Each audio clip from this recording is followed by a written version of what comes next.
everyone, and welcome back to another episode of Beyond the Blackboard with Amina. Today we are discussing a topic that no school owner or proprietor, a parent, or even pupil should have to normalize: the growing insecurities around our school and the disturbing rise in school kidnappings across Nigerian schools. This is a difficult conversation, but it is one that we cannot avoid.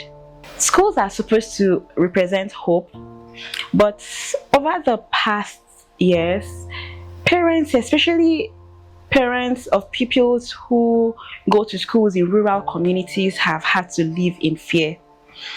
The school environment is a place where pupils or children go to discover themselves.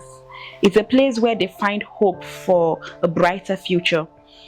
But what happens when that environment becomes a fearful environment?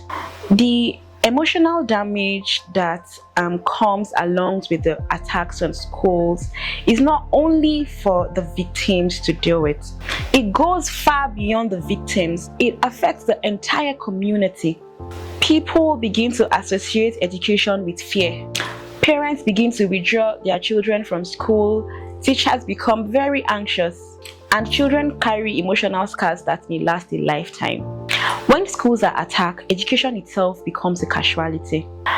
When we hear that schools are attacked, the headlines are always reading the number of pupils that were kidnapped and the ransom that is being requested for.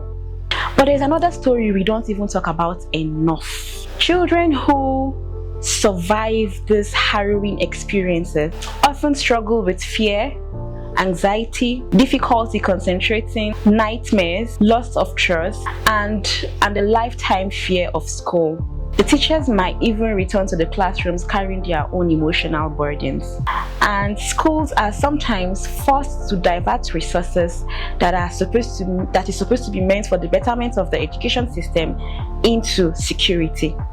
Now, what can schools do? While security remains the primary responsibility of the government, schools cannot afford to be passive.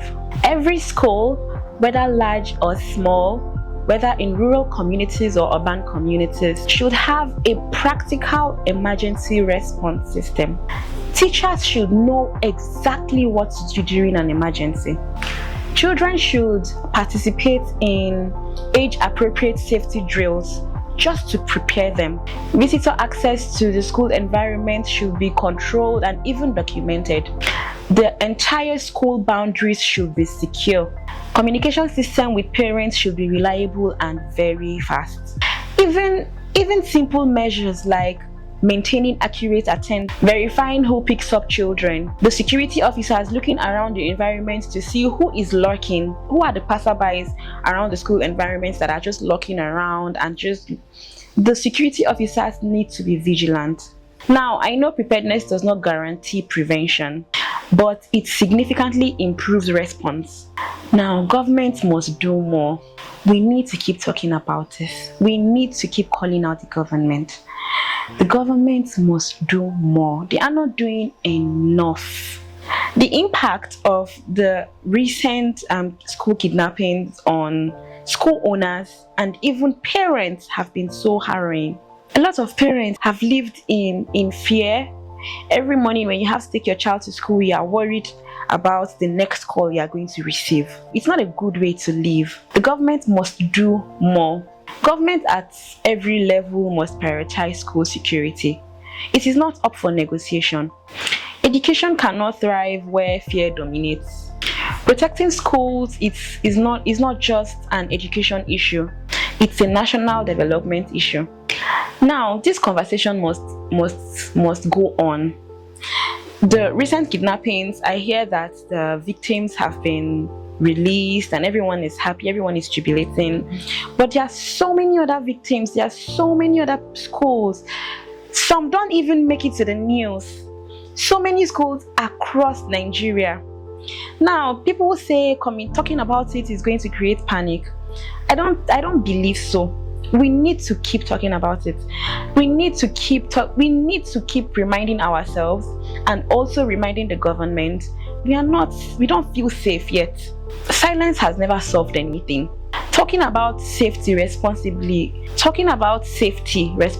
encourages preparedness. The goal isn't to make everybody afraid. The goal isn't to make children afraid. The goal is to ensure that every child has the opportunity to learn in an environment where they feel protected and secure. As someone who owns a school and works with children every single day, this topic is very personal because every morning parents place their greatest treasures in your hands and trust that you will protect them. That trust is sacred. It reminds me that education is far more than teaching literacy, numbers, and alphabets. It's about protecting the childhood of every child. Every child deserves a classroom where curiosity is stronger than fear. If you are a parent, I would love to hear your thoughts. If you are a teacher or a school owner, please tell us the safety measures that you have implemented in your own school. Please let's share ideas and learn from one another, because protecting children is everyone's responsibility.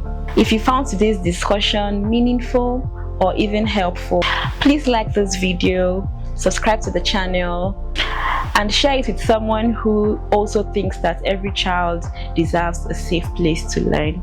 Thank you for joining me on another episode of Beyond the Blackboard with Amina. See you next time.